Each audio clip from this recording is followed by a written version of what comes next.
کہا جاتا ہے کہ کسی علاقے میں قحط سیلی پیدا ہو گئی۔ اس قحط سیلی کے لپیٹ میں نہ صرف انسان بلکہ چرند پرند سب اس کا شکار ہو گئے۔ مویشی مالکان بے حد پریشان تھے۔ اسی دوران ایک مسجد کے مولوی نے جمعہ کے خطبے میں نہایت یقین کے ساتھ یہ بات بتائی کہ اللہ تعالیٰ کا نام لے کر یعنی بسم اللہ پڑھ کر دریا کو حکم دیا جائے تو وہ بھی نافرمانی نہیں کرتا۔ خطبہ سننے والوں میں ایک چرواہا بھی موجود تھا۔ مولوی کی یہ بات اس کے دل میں اتر گئی اور اس بات پر اس کا یقین کامل ہو گیا۔ اس نے واپس آ کر اپنی بکریاں کھولی اور سیدھا دریا پر چلا گیا۔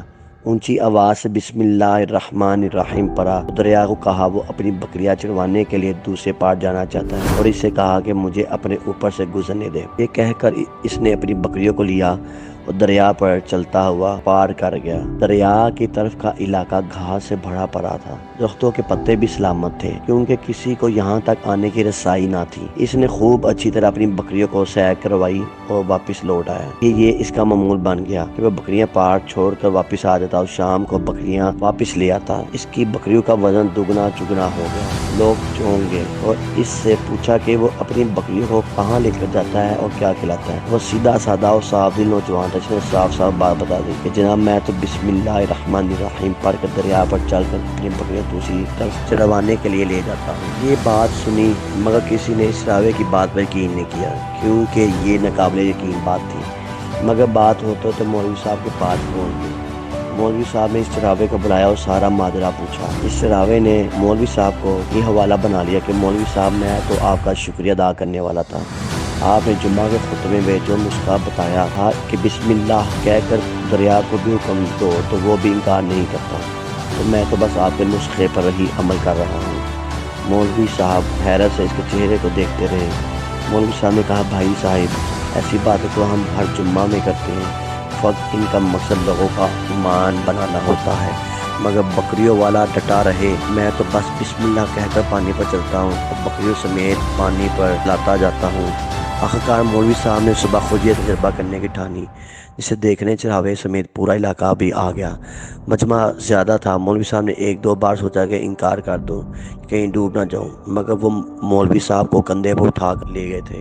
اب بھی جوش و خروش اللہ اکبر کے نعرے لگ رہے تھے اور مولوی صاحب کے حق میں تعریفیں کر رہے تھے۔ آخرکار مولوی صاحب نے اپنے ڈر کو دور کرنے کے لیے ایک رسا منگوایا۔ پہلے اسے درد کے ساتھ باندھا، پھر اپنی کمر کے ساتھ باندھا، پھر ڈرتے ڈرتے ڈھیلا ڈھالا بسم اللہ پڑھا اور دریا پر چلنا شروع کر دیا، مگر پہلا پاؤں ہی رکھا تھا کہ پانی میں گر گئے۔ مولوی صاحب ڈبکیاں کھانے لگے اور پانی کے بہاؤ میں بہنا شروع ہو گئے۔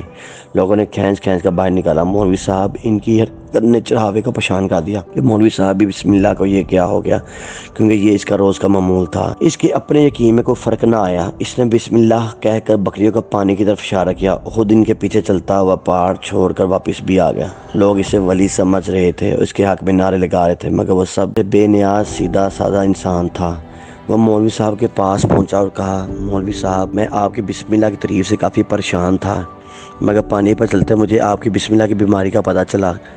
اس چرواہے نے درخت سے باندھی رسی کی طرف اشارہ کیا اور کہا مولوی صاحب یہ ہے آپ کی بسم اللہ کی بیماری، آپ کی بسم اللہ کی برکت کو یہ رسا کھا گیا۔ آپ کو اللہ اور بسم اللہ سے زیادہ اس رسے پر بھروسہ تھا، لہذا اس نے آپ کو رسی کے حوالے کر دیا۔ پھر کہنے لگا مولوی صاحب آپ بھی کمال کرتے ہیں، میں نے آپ کے منہ سے سنا اور یقین کر لیا اور میرے اللہ نے میرے یقین کی لاج رکھ لی، مگر آپ نے اللہ کا کلام سنا مگر یقین نہیں کیا، لہذا آپ کو اللہ نے رسوا کیا۔